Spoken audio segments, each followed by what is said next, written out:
RTN 리얼타임 간추린 소식 전해드립니다. 12월 첫째 주 강남 4구 재건축 아파트 값이 1.16% 하락했습니다. 정치적인 불안감과 미국 금리 인상의 가능성이 부동산 시장에 영향을 미친다는 분석입니다. 국토교통부는 13일 울산광역시 에너지융합 일반산업단지를 투자 선도직으로 지정했습니다. 온산 국가산업단지 신고리 원자력발전소와 인접하여 원자력과 에너지 융합 사업 육성이 기대되는 단지로 평가했기 때문입니다.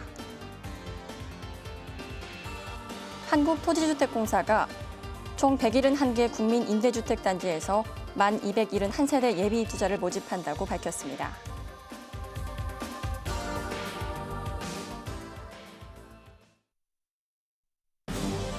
여러분 안녕하십니까? 12월 12일 RTN 리얼타임입니다. 이 시각 부동산 소식입니다. 12월 첫째 주 강남 4구 재건축 아파트 값이 1.16% 하락했습니다. 이는 11.3 부동산 대책 발표 전 한 달간 0.76% 상승했던 분위기와는 대조적입니다. 서울 아파트 매매가도 11.3 대책 이후 0.05% 상승에 그쳤습니다. 부동산 114에 따르면 12월 첫째 주 서울 아파트 매매 가격은 0.01% 하락했습니다. 지난주 2년 만에 마이너스 변동률을 기록한 이후 다시 하락 흐름이 이어진 것입니다. 서울 아파트 전셋값은 겨울철 비수기의 영향으로 0.03% 상승했습니다. 부동산 114는 탄핵 정국과 같은 정치적인 불확실성, 미국 금리 인상과 같은 경제적인 불확실성이 국내 아파트 시장에 영향을 미친다고 분석했습니다.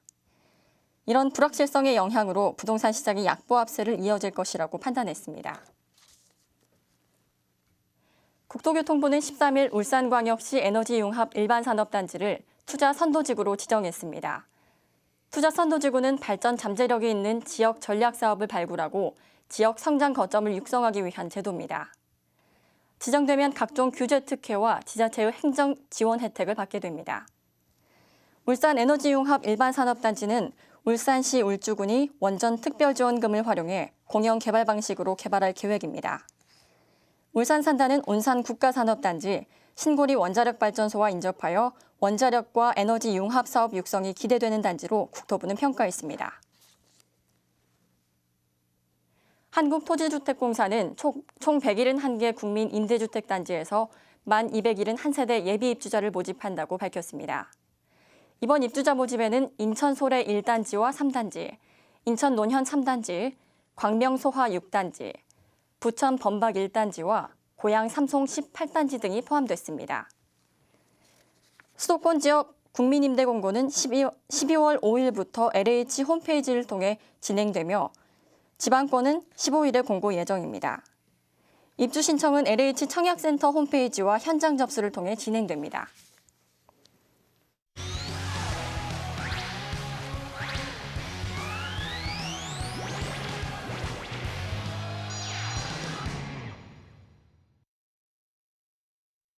정부의 11.3 대책과 11.24 대책 이후 주택시장이 조금씩 침체되고 있는 분위기인데요. 현재 주택시장 상황 진단과 함께 2017년 부동산 전망해 주실 전문가님 모셨습니다. 한문더 위원님 나와주셨습니다. 안녕하십니까, 위원님? 네, 안녕하세요.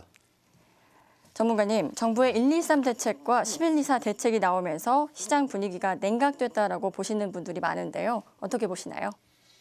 지금 보도에서도 앵커께서 말씀하신 것처럼 보시는 분이 많은 게 아니라 실제로 그렇게 현상이 일어나고 있죠, 시장에서. 또 특히 그 강남 4구의 재건축 아파트가 하락세가 좀 눈여겨보셔야 되는데요. 5주 연속 하락입니다. 1.13 대책 이후에 힘을 좀 못 쓰고 있습니다. 아까 보도에서 보신 것처럼 그 하락 폭도 조금 뭐 유지하거나 보합 수준이 아니라 좀 증가하는 폭이에요. 폭이 늘어난다는 것은 좀 이렇게 좋은 시그널 같지는 않아요, 신호가. 그래서 이 시장 자체가 제가 볼 때는 그동안 좀 상승 국면은 가졌었지만 딱히 뭐 경제가 좋다든지 뭐 소득 분배가 좋아진다든지 대외 경제가 뭐 좋다든지 이런 요인들이 없음에도 불구하고 정부의 이제 그 좀 부동산 활성화 정책으로 인해 가지고 물론 명칭은 정상화 정책이었지만 실제 내용은 활성화에 가깝고 심하면 이제 좀 왜곡된 시장으로 가는 현상까지 좀 벌어졌죠. 그것이 잘 버텨오다가 이제 정부에서 약간 규제의 어떤 개념을 갖다 도입을 하다 보니까 심리적으로 항상 조마조마하던 어떤 투자 세력과 실수요자 모두 할 것 없이 다 이제 심리적으로 영향을 좀 많이 받았고, 게다가 또 좀 안 좋은 일이 또 나라에 있었잖아요. 그런 것들까지 이제 겹치다 보니까 심리적으로 좀 여러 가지 위축된 면과 함께 여러 가지 각제 뭐 외적인 요소, 내적인 요소 합치다 보니까 이 현상이 뭐 제가 볼 때는 강남 사구가 사실 부동산의 아이콘인데 5주째 하락이라는 거는 좀 보내는 신호가 우리가 좀 눈여겨서 봐야 되겠다, 좀 그렇게 보고 있습니다. 네. 수요자 입장에서는 현재 시장 상황이 굉장히 혼란스러우실 것 같습니다. 수요자 입장에서는 정부에서 정책이 나올 때마다 그 방향을 잡기가 어려운데요. 어떻게 봐야 할까요?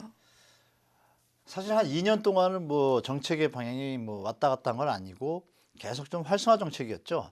다만 이제 기억을 더듬어다 보시면 작년입니다. 2015년 7월 22일에 뭐 대한민국 부채가 1,000조를 넘고 1,200조를 가다 보니까 가계부채에 대한 우려의 목소리가 이제 각계각층에서 나왔고, 이걸 보고 정부에서 이제 계속 방관할 수는 없으니까 7.2 대책이었죠. 그때 이제 여신심사 가이드라인이라는 것을 좀 발표합니다. 물론 이제 이것도 좀 유념하셔야 되는데, 2015년 7월 22일 날 열렸던 그 가계부채 종합대책 방안 활성화 대책 회의가 대한민국 역사상 최초로 기획재정부, 금융감독원, 국토교통부, 한국은행 각계 각 부처가 다 모여가지고 한 종합회의예요. 그동안은 그냥 금융감독원 한 군데서라든지 국토교통부에서 어떤 다른 부동산 정책들을 쓰면 됐는데 좀 수위가 높다고 판단한 거겠죠. 정부에서도 좀 문제가 있다고 보는 것이고, 그리고 우리가 저금리를 같이 썼는데 그걸로 인해서 이제 좀 약간의 버블 현상도 좀 있다 보니까 정부에서도 좀 고심이 빠졌겠죠. 가계부채가 급증을 하니까 좀 문제가 있다 판단하고 가이드라인을 주죠. 근데 주는데 줬음에도 불구하고 뭐 올해 초까지도 뭐 시장은 좋았잖아요. 근데 그때 줬을 때 차이점이 뭐냐면 기억하시겠지만 기존 주택 대출 시에 원리금 균등 상한을 앞으로 실시하겠다라는 시그널을 줬어요. 그러다 보니까 시장에서는 수요자들이 집 사기가 어려워지겠다, 대출이 좀 강화되니까. 근데 그건 기존 주택이에요. 그러다 보니까 신규 분양시장으로 더 간 거죠. 왜? 그쪽에는 이제 여신심사 가이드라인을 둔다는 표현을 안 했으니까 수요자들이 요즘 스마트하시잖아요. 그래서 분양시장은 계속 유지할 수 있던 거고, 기존 주택은 뭐 가지고 계시면 아시겠지만 가격의 변동이 별로 없는 거예요. 그런 시장이 가면서 또 정부에서 택지 공급 그 제한을 갖다가 없애니까 택지 개발 촉진법을 폐지하면서 공급 택지가 이제 줄어드니까 건설사 입장에서는 좋은 때죠. 그러니까 이런 것들이 겹치면서 수요자 입장에서는 혼돈이 오는 거죠. 이게 집을 사야 되나 말아야 되나? 정부에서는 가계부채를 줄인다 그러고 대출을 강화한다는데 지금 분위기는 분양시장 붕 뛰니까 이제 좀 혼돈이 왔었는데, 8월 25일이죠. 8월 25일 날 1년 만에, 올해 8월 25일 날 1년 만에 다시 한번 이제 이 대책을 좀 발표하죠. 그 여신심사 가이드라인을 좀 강화시키기 시작합니다. 그 표가 혹시 근데 그 준비하는지 모르겠는데, 그 정부 입장에서는 이거죠. 분양시장이 과열이 되고 가계부채 늘어나니까 이걸 조절해야겠는데 시그널은 줬어요. 그래서 그 시그널이 좀 시장에 어느 정도 녹아들면 괜찮다 싶었는데 잘 안 녹으니까 드디어 이제 8월 25일 날 좀 더 강력한 걸 내는 거죠. 강력한 내용을 보면은 집단대출 여신심사 가이드라인을 예전에 발표했던 거를 시행 시기를 못을 박습니다. 바로 내년 1월 1일이에요. 보름 남았죠? 보름 정도. 1월 1일 날 시행된다 그러니까 집단대출에 대해서 문제가 생기는 것이고, 게다가 이제 그러면 제2금융권이 상호금융으로 넘어가는데 상호금융도 똑같이 가이드라인을 두겠다라고 발표를 한 겁니다. 1124 대책이. 그러니까 강력한 게 나오니까 이거 이상하다는데 거기다 이제 더 강력한 게 나오죠. 총상환 능력 심사 제도를 도입합니다. DSR이라고 그러죠. DTI하고 좀 틀린데, 그러니까 이제 집에 대한 담보 부채뿐이 아니라 자기가 뭐 대학을 가기 위해서 돈을 빌렸다든지 사업을 하기 위해서 돈을 빌렸다, 이런 모든 것들을 종합적으로 판단해 가지고 DTI와 DSR을 동시에 검사하는 거예요. 쉽게 말씀드리면 예전처럼 가수요적인 투자를 하기가 힘든 상황이 되는 거죠. 마지막으로 이제 이상한 걸 하나 넣어놨습니다. 이게 아주 중요한 포인트인데요. 전 금융권에 스트레스 테스트라는 항목을 넣었어요. 그게 뭐냐면은 이자율이 0.5%나 1% 올라갈 때 과연 연체율이 얼마나 증가하고 가계부채 위험도 리스크가 증폭되는 정도, 그것이 금융기관에 어떻게 미칠 것인가에 대한 그런 테스트를 다 하는 거예요. 이런 것을 왜 넣었을까요? 뭔가 조짐이 있으니까 준비를 한 겁니다, 미리. 그래서 시청자분들은 정부의 방침이 부동산을 죽이자는 얘기가 아닙니다. 부동산은 그대로 살리고 싶지만 목적은 가계부채 줄이는 거예요. 가계부채를 줄이는 방법은 이것밖에 없고, 실수요자들이 실제로 시장에서 정상적인 시장으로 녹아드는 방향으로 추진할 수밖에 없으니까 이런 정책이 나왔고, 제가 볼 땐 결론적으로 말하면 정부에서는 당분간은 가계부채 어떤 수위를 조절해야 되기 때문에 이걸 좀 줄여야 되는 입장에 처해 있어요. 그래서 그 방향이 좀 이어질 것이고 다들 아시겠지만 가계부채 증가율이 매년 한 1.5, GDP 대비 한 1.5%에서 0.5 사이에서 그쳤었어요. 그런데 2014년, 15년 사이에 4.1%가 올랐습니다. 엄청난 가계부채가 올랐어요. 그래서 이게 좀 위험합니다. 그래서 제가 볼 때는 정부의 입장은 앞으로도 좀 규제 부분에 대해서 충격이 있는 거 알지만 어쩔 수 없이 가야 되는 상황이라고 이제 저는 보고 있습니다. 네, 말씀하신 것을 정리해 보면 정책 방향이 규제 정책 쪽으로 바뀌었다고 보시는 것 같은데요. 정부의 이 부동산 정책 방향이 계속될 건지, 그리고 계속된다면 향후 분양 시장에 어떤 영향을 미치게 될 건지 한번 설명 부탁드리겠습니다. 네, 지금 제가 말씀드린 것처럼 이제 계속 될 것 같아요. 되는데 이제 어떤 벌써 좀 시장이 좀 모양이 좀 냉각기를 가지니까 정부에서 좀 고심할 거예요. 이거를 강력하게 보도를 하는 것이 아니라 그냥 은행 자체에서 조용하게 대출자들이 왔을 때 은행 안에서 처리하게 하지 굳이 보도조를 내 가지고 심리적으로 압박을 더 주지는 않을 것 같아요. 그러나 그 기조는 유지될 것입니다. 중요한 것은 이제 분양시장에 어떻게 영향을 미치냐. 우리가 이제 은행에 대한 집단 대출에 대한 뭐 주택담보대출에 대한 정부의 정책도 한 요소지만 결정적으로 이제 경제적인 요소를 봐야 되잖아요. 일단 대외적인 변수를 보면 트럼프라는 양반이 당선이 되면서 보호무역주를 주장하니까 우리 수출은 줄 것입니다. 줄다 보면 경제 성장률이 당연히 떨어지겠죠. 떨어지다 보면 버는 게 적으니까 이자를 갚을 능력이 떨어지는 거고 연체가 늘어나 이런 연속적인 순환 관계가 이어지기 때문에 경제는 지금 해외 경제 상황이 상당히 안 좋다는 걸 좀 인지하시고 그다음에 국내 경제는 뭐 아시겠지만 13년 만에 2004년도에 3년도 이후에 처음으로 그때는 사실 LG 카드 사태가 있어가지고 조금 잠시 주춤했지만 40대가 가장 돈을 왕성하게 벌 나이인데 13년 만에 처음으로 실질 소득이 감소를 했어요. 이건 시사하는 바가 되게 무서운 겁니다. 제가 볼 때는 소득이 늘어나서 지금 부채가 많이 늘어나는데 소득이 늘어나도 좀 많이 늘어나야 되는데 늘어나기커녕 감소를 했단 말이에요. 역관계죠. 이거 아주 위험한 요소고 이런 부분들이 가세한 데다가 결정적으로 아까 말씀드린 미국의 금리 인상이 이제 며칠 있으면 이제 열어요. 제가 알기로는 14일인가 15일로 알고 있습니다. FOMC 회의가. 그날 만약에 0.5% 올리면은 아시겠지만 대한민국은 그동안 한 3번의 미국의 금리 인상이나 인하 때 같이 이제 어떤 글로벌 시스템이다 보니까 같이 동조를 해야 되는데 미국이 금리를 올리고 나서 대한민국이 금리를 올리는 시기를 다 3번을 체크해 보면 제일 빠를 때가 6개월 뒤에 올렸고요. 그 다음 2번은 다 1년 뒤에 올렸습니다. 지금 정확하게 1년이 돼가고 있습니다. 미국이 2번 금리를 올렸는데 우리 그냥 그대로 있었거든요. 이번에 3번째예요. 이제 안 올릴 수가 없어요. 0.25% 올려야 돼요. 근데 0.25%를 기준금리로 올리면 대출금리가 0.25%가 올라가는 게 아니라 리스크에 대한 가상금리가 들어가지고 실제로 대출 수요자들은 한 0.5% 정도까지 오를 수 있습니다. 상호금융 같은 때는 1%까지 올라가야 돼요. 리스크에 대한 어떤 해지 기능을 가져야 되기 때문에. 그러면 금리가 지금 1%까지 가능하다는 얘기인데 올라가는 게 그러니까 정부에서 겁이 나는 거죠. 그래서 제가 볼 땐 이런 분양시장에 이제 녹아드는 것이 제가 볼 때는 시간의 문제지 점차적으로 좀 분양시장에도 영향이 있을 거고 시간이 게다가 뭐 내년에 또 이제 물량이 좀 많이 나오니까 제가 볼 때는 좀 조심스럽게 시장을 보시는 것이 좋겠다라고 좀 말씀드릴 수 있겠습니다. 네, 잘 알겠습니다. 향후 주택 시장은 어떻게 보십니까, 전문가님? 네, 분양 시장이 그런 것처럼 이제 주택 시장, 뭐 아까 말씀드렸지만 기존 주택 시장이 이렇게 좀 좋지 않았잖아요. 분양 시장 쪽으로 몰려갔다고 제가 말씀드렸잖아요. 왜냐하면 대출에 대한 제한 때문에. 근데 우리가 이제 시장을 이렇게 보시면 되겠죠. 이제 수요자 입장에서 보면 실수요자가 있고 투자 수요자가 있죠. 같이 겸비한 수요자가 있고 시장은 기존 시장과 신규 시장이 있어요. 두 개가 있으면은 결국은 두 개의 요소를 갖다 합하면 4가지의 경우가 있습니다. 4가지의 경우를 이제 말씀드리면 자, 실수요자가 기존 주택을 산다. 이게 부담돼요. 아까 말씀드린 대출에 대한 그런 부분도 있고 기존 주택이 잘 안 오를 것 같고 그나마 신규 분양이 좀 나을 것 같으니까 이쪽 부분의 수요는 줄 거예요. 부담되니까. 그럼 실수요자가 신규 분양을 받는다. 이것도 좀 부담입니다. 이번에 그 계약금을 10%로 올렸잖아요. 대책에서.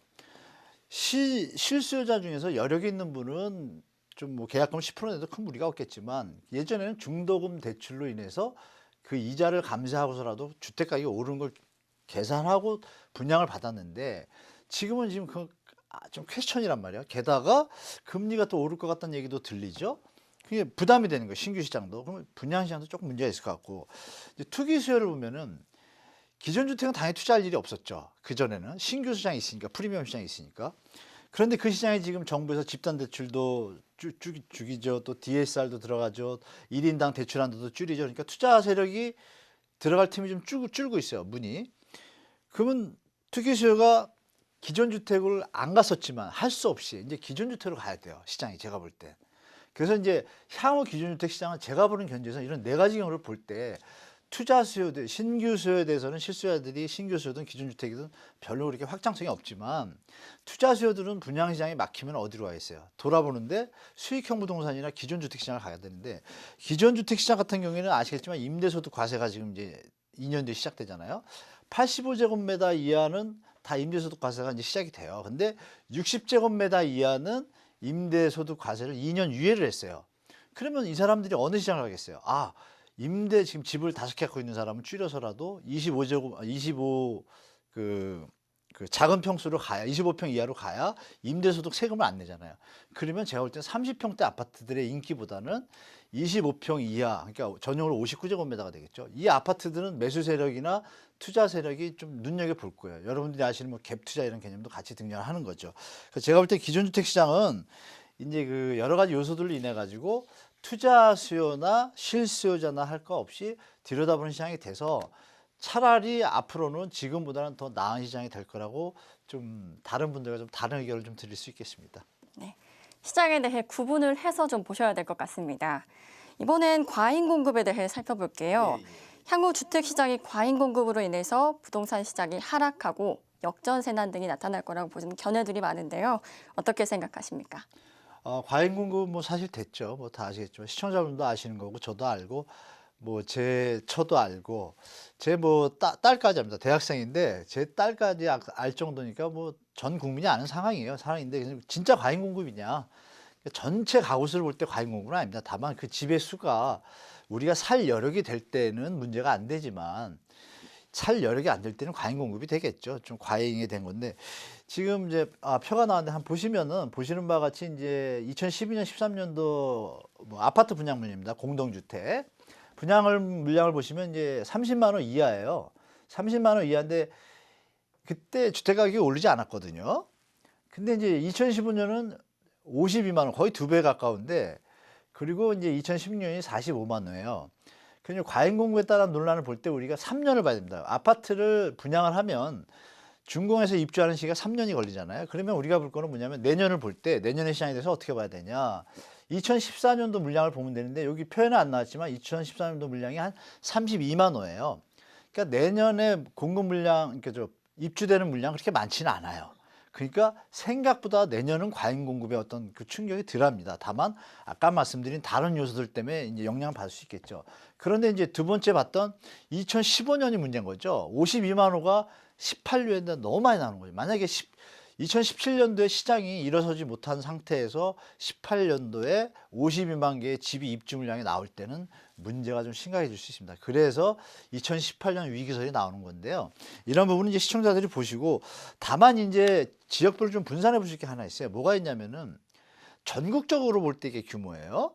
전국적인 것인데 서울을 보면은 공급 물량이 매년 한 3에서 한 4만 호 정도가 공급이 됩니다. 실제로 많이 되는 것 같지만. 근데 이 2018년도 돼야 이제 5만 호가 이제 분량 나오고요, 서울에.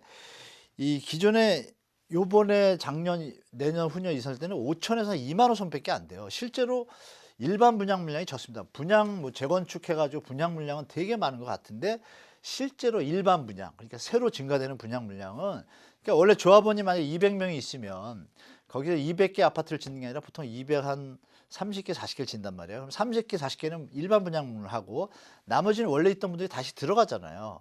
그러니까 실제로 공급되는 물량이 그렇게 많지는 않은 거예요. 다만 멸실주택과 신규주택의 어떤 순환 주기에서 겹치는 순간이 문제인데 그게 이제 3, 4년 뒤입니다. 그래서 서울 같은 경우에는 1, 2, 3년 정도까지는 크게 요동칠 것 같지는 않아요. 다만 외부의 가격이 하락하다 보면 서울에서 이탈 현상이 벌어지니까 그 가격 영향을 좀 받을 것 같아요, 시장이. 그래서 제가 볼 땐 과잉 공급으로 인한 현상이 내년에 직격탄은 안 날리지만 조짐을 좀 줄 것이고 대외 변수나 이런 것들이 좀 가세를 해가지고 시장이 안 좋아지면 후년이 더 조금 조심해야 되지 않나 이렇게 좀 보고 있습니다. 네.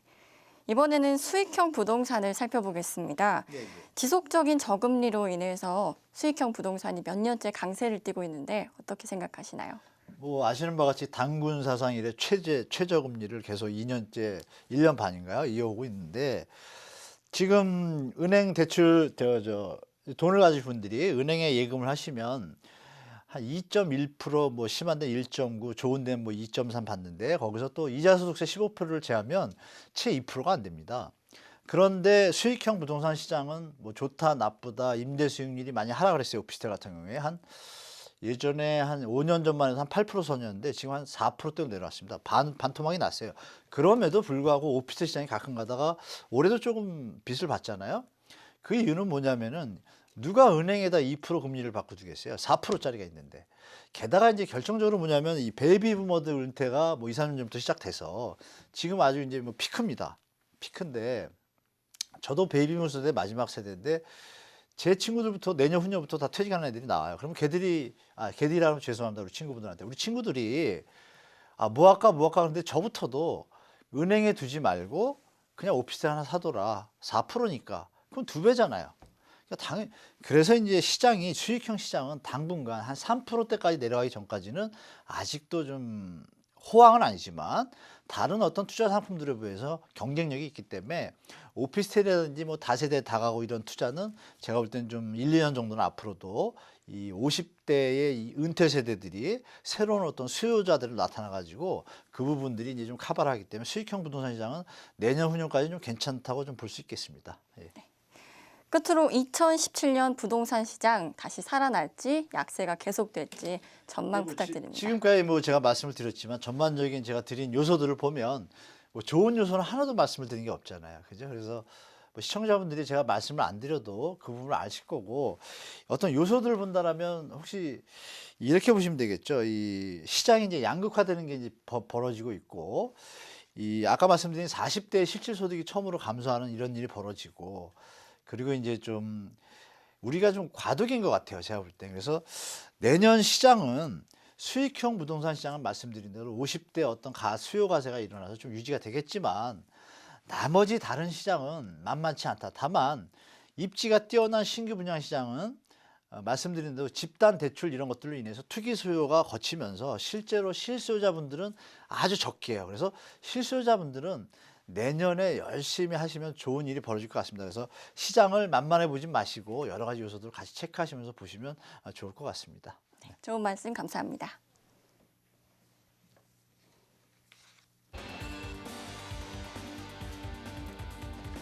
국토교통부는 공간정보 연구개발 사업의 혁신 방안과 장기 로드맵을 논의하기 위해 13일에 국토 공간정보 연구사업 공개토론회를 개최합니다.